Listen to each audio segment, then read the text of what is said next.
Hello friends, ഞാൻ നിങ്ങളുടെ സ്വന്തം വജി. ഓൺലൈൻ ബെറ്റിംഗ് ഉടായ്പ് പ്രൊമോഷൻ ഇതിനെ പറ്റിയാണല്ലോ ഇപ്പോൾ ഫുള്ള് ചർച്ച നടന്നുകൊണ്ടിരിക്കുന്നത്. ഇതിൽ കുറച്ച് കാര്യങ്ങൾ എനിക്ക് സംസാരിക്കാണ്ട്. എല്ലാവർക്കും വേണ്ടത് പൈസയാണ്, പക്ഷേ ഈ പൈസ എങ്ങനെ വരുന്നത് എന്നുള്ളത് ആർക്കും അറിയണില്ല. ഇതിലൊക്കെ നമ്മൾ പോയി പെടുന്നത് ചിലപ്പോൾ ജോബ്, ഓൺലൈൻ ജോബ് പരമായിട്ടായിരിക്കാം, അല്ലെങ്കിൽ വേറെ എന്തെങ്കിലും പരിപാടി ആയിരിക്കാം, അല്ലെങ്കിൽ പൈസ ഇരട്ടിപ്പിക്കുന്ന പരിപാടി. അങ്ങനെ പല പരിപാടിയുണ്ട് ഇപ്പോൾ നമ്മളെ നാട്ടിൽ നടന്നുകൊണ്ടിരിക്കുന്ന കുറച്ച് കാര്യങ്ങൾ. എല്ലാവർക്കും പൈസ വേണം. അങ്ങനെ ചെറിയൊരു അബദ്ധത്തിൽ ഞാനും പോയി പെട്ടു.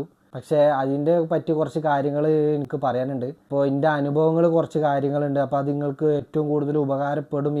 എൻ്റെ വീഡിയോ കാണുന്നവർക്ക് എല്ലാവർക്കും ഇതുപോലത്തെ ഒന്നിനും പോയി പെടരുത് എന്നുള്ളൊരു. കുറച്ച് കാലം മുമ്പേ പല പരിപാടിയിൽ നിന്ന് ഉണ്ട മറ്റേ അങ്ങനത്തെ പരിപാടികളൊക്കെ ആയിരുന്നു ഈ പൈസ ഇരട്ടിപ്പിക്കുന്ന പരിപാടി കാര്യങ്ങളൊക്കെ നടന്നുകൊണ്ടിരിക്കുന്നത്. 1000 കൊടുത്താൽ 3000 തരും, 3000 കൊടുത്താൽ 5000 തരാം, 5000 കൊടുത്താൽ 15000 തരും എന്ന് പറഞ്ഞാണ്ട് ഉള്ള പല പരിപാടിയാണ് ഇപ്പോൾ നടന്നുകൊണ്ടിരിക്കുന്നത്. അതിന് പ്രൊമോഷൻ ചെയ്യാൻ ഒരു 150 ആൾക്കാരും ഉണ്ട്.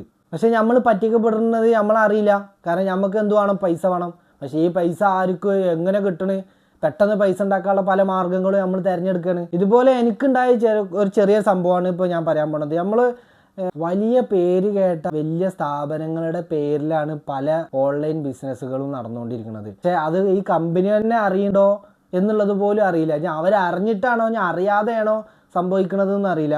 എനിക്കുണ്ടായത് DLF എന്ന് പറഞ്ഞാൽ വലിയൊരു സ്ഥാപനത്തിന് കീഴിലായിരുന്നു. എന്നെ ആദ്യം ടെലിഗ്രാമിൽ കോൺടാക്ട് ചെയ്തത് DLFിൻ്റെ മാനേജർ ആണെന്ന് പറഞ്ഞിട്ട് ഒരാൾ മെസ്സേജ് അയച്ചു. നിങ്ങൾക്ക് ഓൺലൈനിൽ ജോബിന് താല്പര്യമുണ്ടോ എന്ന് ചോദിച്ചിട്ട്.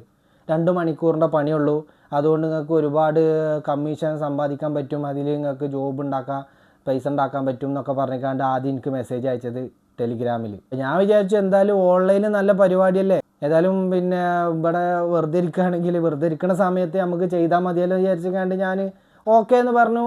അപ്പോൾ പറഞ്ഞു ആദ്യം ഇതിനെ പറ്റിയിട്ടുള്ള ട്രെയിനിങ് ഉണ്ട്, അപ്പോൾ ട്രെയിനിങ്ങിനായിട്ട് ഒരു ഏജൻറ്റ് കോൺടാക്ട് ചെയ്യും എന്ന് പറഞ്ഞു കട്ടാക്കി. പിന്നെ ആ നമ്പർക്ക് പിന്നീട് ഞാൻ ഇതൊരു വിഷയം വന്നപ്പോൾ ഞാൻ ആ നമ്പർക്ക് കോൺടാക്ട് ചെയ്തപ്പോൾ മെസ്സേജ് അയച്ചപ്പോൾ ആ നമ്പർ തന്നെ ഡിലീറ്റ് ആയി പോയി. അങ്ങനെ ആദ്യം എനിക്ക് ഏജൻറ്റ് കോൺടാക്ട് ചെയ്തിട്ട് എന്നോട് പറഞ്ഞു ഇങ്ങനത്തെ കാര്യങ്ങളുണ്ട്, നിങ്ങളെ നമ്പർ ഇവിടുന്ന് മാനേജർ തന്നതാണ് എന്നൊക്കെ പറഞ്ഞിട്ട് ആദ്യം എനിക്ക് മെസ്സേജ് അയച്ചത്.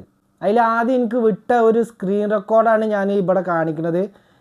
ഇതേപോലെയാണ് ആദ്യം വന്നത്. ഇങ്ങനെ ചെയ്താൽ മതി, ആദ്യം നിങ്ങൾക്ക് 10000 രൂപ നിങ്ങൾക്ക് ഇത് കിട്ടും എന്നൊക്കെ പറഞ്ഞുകൊണ്ടാണ് എനിക്ക് ആദ്യം ഇത് വന്നത്, മെസ്സേജ് വിട്ടുന്നത്. ശരി, ഓക്കെ ട്രെയിനിങ് അല്ലേ എന്ന് വിചാരിച്ചിട്ടാണ് ഞാൻ അതും ചെയ്ത് നോക്കി. ഒക്കെ ചെയ്തതിന് ശേഷം അങ്ങനെ ആ ട്രെയിനിങ് കഴിഞ്ഞതിന് ശേഷം എനിക്ക് എൻ്റെ അക്കൗണ്ടിലേക്ക് 1000 രൂപ അവർ ഫോർവേഡ് ചെയ്ത് തന്നു, ഇതിൻ്റെ കമ്മീഷനാണെന്ന് പറഞ്ഞിട്ട്. പക്ഷെ ഞാൻ ഈ അയച്ച മെസ്സേജ് അത് എനിക്ക് വലിയൊരു അതിലേക്കാണ് പോകണമെന്നുള്ളത് ഞാൻ അപ്പൊക്ക് മനസ്സിലായില്ല കേട്ടോ.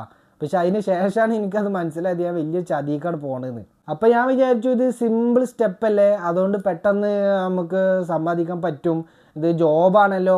അപ്പോൾ ഞാൻ അതിൻ്റെ പെർമിഷൻ കാര്യങ്ങളും അതിൻ്റെ എന്തൊക്കെയാണ് പറഞ്ഞിരിക്കണമെന്നുള്ളതും പിന്നെ അതിൻ്റെ ഫുൾ ഡീറ്റെയിൽസ് ഞാൻ വായിച്ചു, കറക്റ്റായിട്ട് മനസ്സിലാക്കി. അപ്പോൾ അത് നല്ല ഉള്ളൊരു സ്ഥാപനം തന്നെയാണ് എന്നുള്ളതൊക്കെ മനസ്സിലായപ്പോൾ ഞാൻ എന്താട്ടി വീണ്ടും ഓക്കെ ശരിയാണല്ലോ, നല്ലൊരു പരിപാടിയാണല്ലോ എന്ന് വിചാരിച്ചിട്ട് നമുക്ക് വെറുതെ ഫ്രീ ആയിരിക്കുന്ന സമയത്ത് വെറും 1.5 മണിക്കൂർ 2 മണിക്കൂറിൻ്റെ ഇതിൻ്റെ പരിപാടി കഴിയുക, സിമ്പിൾ പരിപാടിയല്ലേ ഉള്ളൂ എന്ന് വിചാരിച്ചിട്ട് ഞാൻ എന്താട്ടി ഞാനതിൽ പിന്നെ ഞാൻ ഓക്കെ എന്ന് പറഞ്ഞു. എന്നോട് പറഞ്ഞത് റിയൽ എസ്റ്റേറ്റിന് വേണ്ടിയിട്ടുള്ള കമ്മീഷൻ കിട്ടുന്നതാണ്, അങ്ങനത്തെ ഒരു ജോബാണ് ഇത് എന്നാണ് എന്നോട് ആദ്യം പറഞ്ഞത് കേട്ടോ. അങ്ങനെ ഞാൻ എന്താട്ടി ഇതിൽ കമ്മീഷൻ നമ്മൾ ചെയ്യണമെന്നുണ്ടെങ്കിൽ നമ്മൾ ആദ്യം എമൗണ്ട് ഇടണം, എമൗണ്ട് ഇട്ടാൽ മാത്രമേ നമുക്ക് അതിൻ്റെ കമ്മീഷനും നമ്മൾ ഇട്ട പൈസ അടക്കം കൂടുതൽ ഇങ്ങോട്ട് കിട്ടുള്ളൂ എന്ന് പറഞ്ഞിട്ടാണ് ഞാൻ അതിൽ ആദ്യം അവർ പറഞ്ഞത് 8000 റുപ്യ അടക്കണം എന്നാണ്. അപ്പോൾ അങ്ങനെ ഞാൻ 8000 റുപ്യ ഞാൻ ആദ്യം ഇട്ട് കൊടുത്തു. അത് കഴിഞ്ഞതിന് ശേഷം ഞാൻ അതിന് ബാക്കിയുള്ള ജോബുകളൊക്കെ ചെയ്യുന്നതിൻ്റെ ഇടയിൽ കൂടെയാണ് അപ്പോൾ ഞാൻ ഇട്ട പൈസ ഫുള്ള് മൈനസായി. 28,624 രൂപ അടക്കണം, വീണ്ടും അടക്കണം, എന്നാലേ നിങ്ങൾക്ക് ഇതിലേക്കുള്ള കമ്മീഷനും പഴയ പൈസ ഒക്കെ പാടെ കൂട്ടി കിട്ടുള്ളൂ എന്ന് പറഞ്ഞു. അപ്പോൾ നമ്മൾ വിശ്വസിച്ചു ഓക്കെ ഇത് നല്ല സ്ഥാപനമാണല്ലോ, കുഴപ്പമില്ലാത്തൊരു കച്ചവടമാണല്ലോ എന്ന് വിചാരിച്ചിട്ട് എന്താ പറയുക, ഈ റിയൽ എസ്റ്റേറ്റ് അങ്ങനെയാണല്ലോ ഉണ്ടാവില്ല സാധാരണ. അത് വിചാരിച്ചു കണ്ട് ഞാൻ അതിൽ പൈസ ഇട്ട് കൊടുത്തു. അങ്ങനെ അതും കഴിഞ്ഞ് ഞാൻ കുറേ ചെയ്തതിന് ശേഷമാണ് പിന്നെ എനിക്ക് വന്നത് 44,000 റുപ്യ പിന്നെ വീണ്ടും അടക്കണം. നിങ്ങൾ ഇട്ട പൈസ റിയൽ എസ്റ്റേറ്റിൽ പോയിട്ട് അത് ആകെ മൈനസ് അയക്കണ്, ഇതായിക്കണ്, അതാണ് ഇതാണ് മറ്റാണ് മറിച്ചാണ് നനകാണ്ട് കുറേ അതൊന്നും പറഞ്ഞ് നിങ്ങൾ ഇട്ട പൈസ തിരിച്ചിട്ടണമെങ്കിൽ നിങ്ങൾ എന്തായാലും പൈസ അടക്കണം എന്ന് പറഞ്ഞു. അങ്ങനെ ഞാൻ അവിടുന്ന് ഇവിടുന്നൊക്കെ പാടെ പൈസ സംഘടിപ്പിച്ചു. 44,000 റുപ്യ പിന്നെ ഇട്ട് കൊടുത്തു. പിന്നെ എൻ്റെ ജോബ് ഫിനിഷ് ആവാൻ നേരത്ത് 72,974 റുപ്യ വീണ്ടും ഈ അയച്ച പൈസ മൊത്തം ഒറ്റ അടിക്കാണ്ട് പോയി. എന്നിട്ട് പറഞ്ഞു ഈ പൈസ ഇട്ട് കൊടുക്കണം എന്ന് പറഞ്ഞു. അതിലാകെ കുടുങ്ങി. ലാസ്റ്റ് അവിടുന്ന് നിങ്ങൾ ഇന്ന് തന്നെ ചെയ്യണം, ഇന്ന് ചെയ്തില്ലെങ്കിൽ പിന്നെ ആകെ ഇതാവും, പിന്നെ ആ പൈസ കിട്ടൂല, ഇത് ചെയ്യണം അത് ചെയ്യണം ഇത് ചെയ്യണം എന്നൊക്കെ പറഞ്ഞു. ലാസ്റ്റ് ഒക്കെ പാടെ ഇങ്ങോട്ട് ലാസ്റ്റ് സംഘടിപ്പിച്ചു. കറക്റ്റ് സമയത്ത് ഇട്ട് കൊടുക്കണം കേട്ടോ, അത് വേറെ വിഷയം. രാവിലെ 10 മണി മുതൽ രാത്രി 10 മണി വരെ ഈ ജോബുള്ളൂ, കറക്റ്റ് പരിപാടിയാണ്.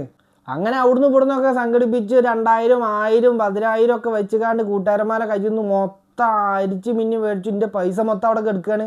അത് മൊത്തം റിട്ടേൺ കിട്ടണം എന്നുണ്ടെങ്കിൽ ഈ പൈസ വേണം, നിങ്ങളെ ലാസ്റ്റ് എമൗണ്ടാണ്, നിങ്ങൾ അടച്ചാൽ മതി, ഇത് പൈസ തിരിച്ച് കിട്ടും. അങ്ങോട്ടും ഇങ്ങോട്ടുണ്ടെങ്കിൽ ഞാൻ ഒരു 9-9.5 ആയിട്ട് ഞാൻ പൈസ അങ്ങനെ അതും അയച്ചു കൊടുത്തു. അങ്ങനെ അയച്ചു കൊടുത്തതിന് ശേഷം ഓല് പറഞ്ഞു ഇത് ട്രാൻസ്ഫർ ആവണില്ല, അങ്ങോട്ടല്ല നിങ്ങൾ നാളെ അയച്ചാൽ മതി, അപ്പോൾ നിങ്ങളെ പൈസ അങ്ങോട്ടെന്നൊക്കെ പറഞ്ഞുകൊണ്ട് ലാസ്റ്റ് അത് അവിടെ തീർന്നു.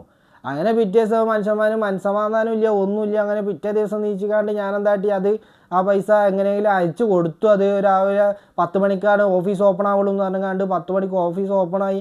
അതിന് ശേഷം ഒരു 10-11 മണിയാകുമ്പോഴത്തേന് പൈസ എങ്ങനെയെങ്കിലുമൊക്കെ സംഘടിപ്പിച്ച് ഒപ്പിച്ച് ഇട്ട് കൊടുത്തതിന് ശേഷം അങ്ങനെ നേരത്ത് അപ്പം വന്നു 2,44,669 ഉറുപ്പ്യ അത് കിട്ടും. ആ പൈസയും കൂടി ഇട്ട് കൊടുത്താലാണ് മൊത്തം പൈസ ആയിട്ട് 6 ലക്ഷം ഉറുപ്പ്യ ചില്ലറ ഉറുപ്പ്യ കിട്ടുള്ളൂ. മൊത്തങ്ങൾ ഇട്ട് കൊടുത്ത പൈസ, അതിൻ്റെ കമ്മീഷനും ഒക്കെ പാടെ, ഇതൊക്കെ പാടെ എവിടുന്നാണ്? എനിക്ക് സത്യം പറഞ്ഞാൽ എൻ്റെ അവസ്ഥ ഞാൻ അപ്പോൾ ചിന്തിക്കാൻ പോലും അവസ്ഥ ഉണ്ടായില്ല. കാരണം എന്താ വെച്ചാൽ ആ സമയത്ത് നമ്മൾ ചിന്തിക്കൂല. കാരണം നമ്മളെ പൈസ അവിടെ കെടുക്കുകയാണ്, ആ പൈസ എങ്ങനെയും റിട്ടേൺ കിട്ടണം. അതിന് വേണ്ടി അതിന് ടെലിഗ്രാമിൽ ഗ്രൂപ്പിൽ ആഡ് ചെയ്തു. ആ ഗ്രൂപ്പിൽ ഇങ്ങനെ മിനിറ്റിന് മെസ്സേജ് വന്നുകൊണ്ടിരിക്കുക.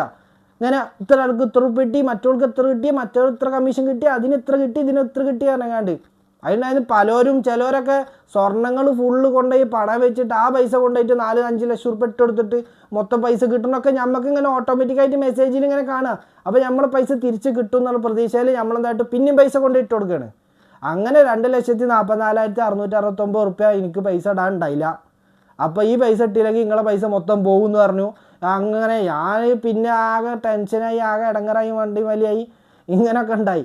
സത്യം പറഞ്ഞാൽ മൊത്തത്തിൽ 1,12,000 ഉറുപ്പ്യോളം അങ്ങോട്ട് കാലിയായി മൊത്തം ഒറ്റയടിക്ക് ആ ഒരു ദിവസം കൊണ്ട്. അത് കറക്റ്റ് സമയമാണ് ജനുവരി 1-ാം തീയതിയാണ് ഈ പൈസ മുഴുവൻ പോയിക്കണത്. നല്ല വർഷമാണ് ഈ വർഷം. അതുകൊണ്ട് ഞാൻ നിങ്ങളോട് പ്രത്യേകിച്ച് പറയാനുള്ള ഇങ്ങനെ പല ജോബുണ്ട്, അതുണ്ട്, ഇതുണ്ട്. പെരയിലുള്ളവർക്ക് വെറുതെ ഇരിക്കുക, വെറുതെ കുട്ടികളെ കളിപ്പിച്ചിട്ട് ഉണ്ടാക്കുക, അത് ഉണ്ടാക്കുക, പല പ്രൊമോഷൻ്റെ പരിപാടി, ഇതെല്ലാം ഇതിന് വലിയ പരിപാടികൾ നടക്കുന്നുണ്ട്. ഇഷ്ടംപോലെ ആൾക്കാർ ഇങ്ങനത്തെ കാര്യത്തിൽ കുടുങ്ങിയിട്ടുണ്ട്, ഇഷ്ടംപോലെ ആൾക്കാർ ചെയ്തിട്ടുണ്ട്. എനിക്ക് പിന്നെ ചെറിയ പൈസ പോയിട്ടുള്ളൂ എന്നെങ്കിലും വിചാരിച്ച് വിഷമിച്ച് അന്നത്തെ കുറച്ച് വിഷമം കൊണ്ടാണ് തീർന്നു എന്ന് വിചാരിക്കുക. അപ്പോൾ എനിക്ക് പറയാനുള്ള സംഭവിച്ചാൽ എൻ്റെ വീഡിയോസ് കാണുന്നവരെല്ലാവരും പ്രത്യേകം ശ്രദ്ധിക്കുക. എൻ്റെ അനുഭവമാണ് ഞാനിപ്പോൾ ഈ പറഞ്ഞത്. നമ്മൾ ചെറിയ പൈസ കിട്ടും വിചാരിച്ചാണ്ട് ഇങ്ങനെ അതിൻ്റെ പിന്നാലെ നടന്നാൽ മൊത്തത്തിൽ പോയി കഴിഞ്ഞാൽ നമ്മൾ ആ പൈസ കിട്ടും. ഇനിയിപ്പോൾ ഞാൻ ഈ പൈസ ഇട്ട് കൊടുത്തു വിചാരിക്കുക, നീ ഇപ്പോൾ ഈ പൈസ ഇട്ടെടുത്ത് ഓല് പറയും 4 ലക്ഷം 5 ലക്ഷം 6 ലക്ഷം ഉറുപ്പ്യ ഇനിയും വേണമെന്ന് പറയും. അങ്ങനെ കയറി കഴിഞ്ഞ് നമ്മൾ വലിയൊരു കടക്കാരാണ്. നമ്മളെന്താ ഇട്ട് കൊടുത്തിട്ട് തിരിച്ച് കിട്ടും, നമ്മളെ പൈസ തിരിച്ച് കിട്ടും എന്ന് വിചാരിച്ചുകൊണ്ട് നമ്മൾ ഇട്ട് കൊടുക്കുകയാണ്. എനിക്ക് പറ്റിയ ഏറ്റവും വലിയ അബദ്ധം അതാണ്. ഞാൻ ആദ്യം തന്നെ പൈസ നിങ്ങൾക്ക് തലച്ചോറ് വർക്ക് ചെയ്യുകയാണെന്നുണ്ടെങ്കിൽ ഞാൻ എപ്പോഴോ അതിൽ നിന്ന് കഴിച്ചിലായിരുന്നു. പക്ഷെ നമ്മൾ ഓട്ടോമാറ്റിക്കായിട്ട് നമ്മളെ മനസ്സ് നമ്മൾ ഇട്ട പൈസ എങ്ങനെയും തിരിച്ചിട്ടണമല്ലോ എന്ന് വിചാരിച്ചിട്ടാണ് നമ്മൾ പിന്നെ പൈസ ഇട്ട് കൊടുക്കണതേ. കാരണം ഈ വാട്സപ്പ് ഗ്രൂപ്പും അതേമാതിരി ടെലിഗ്രാം ഗ്രൂപ്പൊക്കെ എന്ന് പറഞ്ഞു കഴിഞ്ഞാൽ മെസ്സേജ് ഇങ്ങനെ അതിൽ ഗ്രൂപ്പിൽ ഇങ്ങനെ വന്നുകൊണ്ടിരിക്കുക, ഇന്നയാൾക്ക് എത്ര പെട്ടി. അപ്പോൾ നമ്മൾ വിശ്വസിക്കുകയാണ്, ഓട്ടോമാറ്റിക്കായിട്ട് നമ്മൾ വിശ്വസിക്കുക. നമ്മൾ ആരും പറഞ്ഞിട്ട് കാര്യമില്ല. ഇങ്ങനത്തെ ഒന്നിനും പോയി പെടാത്തൊരു മനുഷ്യനാണ് ഞാൻ. പക്ഷേ ഇങ്ങനത്തെ വന്ന് പെട്ടുപോയി, പിന്നെ ഒന്നും പറഞ്ഞിട്ട് കാര്യമില്ലല്ലോ. അപ്പോൾ ഞാൻ പറയുകയാണ്, എൻ്റെ വീഡിയോസ് കേൾക്കുന്നവരോട് പ്രത്യേകിച്ച് പറയുകയാണ്, എൻ്റെ മക്കളെ, ഇപ്പോൾ എല്ലാ യൂട്യൂബർമാരും വലിയ യൂട്യൂബർമാരൊക്കെ ചെയ്യുന്നുണ്ട് ഇതേപോലത്തെ ഇതിൽ പോയി പെടല്ലേ. അപ്പോൾ അവർ സത്യം പറഞ്ഞാൽ ഞാൻ ആ യൂട്യൂബർമാർ പറയണ കേട്ടിട്ടാണ് എൻ്റെ അനുഭവം പറഞ്ഞു തന്നാൽ കുറച്ചുകൂടി മറ്റുള്ളവർ ഇതേപോലത്തെ എന്തെങ്കിലും ഉണ്ടാവുകയാണെന്നുണ്ടെങ്കിൽ നിങ്ങൾക്ക് ഒന്ന് മുൻകരുതൽ എടുക്കാമല്ലോ എന്നുള്ള പ്രതീക്ഷയിലാണ് ഞാനിത് നിങ്ങളോട് പറഞ്ഞു തരുന്നത്. അപ്പോൾ ഇങ്ങനെയൊന്നും ഉണ്ടാവാതിരിക്കട്ടെ, നമ്മൾ അധ്വാനിക്കുന്ന പൈസ മാത്രം മതി നമുക്ക്. അപ്പോൾ അത് പ്രത്യേകം എല്ലാവരും ശ്രദ്ധിക്കുക. അത് നിങ്ങളോട് പറയണമെന്ന് എനിക്ക് തോന്നി, അതുകൊണ്ട് മാത്രമാണ് ഞാൻ ഇന്നിങ്ങനെ ഒരു വീഡിയോ ചെയ്യണമെന്ന് വിചാരിച്ച്. ഞാൻ അങ്ങനത്തെ വീഡിയോ ചെയ്യാത്ത ഒരാളാണ്, പക്ഷേ നിങ്ങൾക്ക് അങ്ങനത്തെ ഉണ്ടാവരുത് എന്ന് ഞാൻ പ്രതീക്ഷിക്കുന്നു. അപ്പോൾ എല്ലാവർക്കും എൻ്റെ വീഡിയോ ഇഷ്ടപ്പെട്ടിട്ടുണ്ടെങ്കിൽ എല്ലാവരും ലൈക്ക് ചെയ്യുക. Okay, by.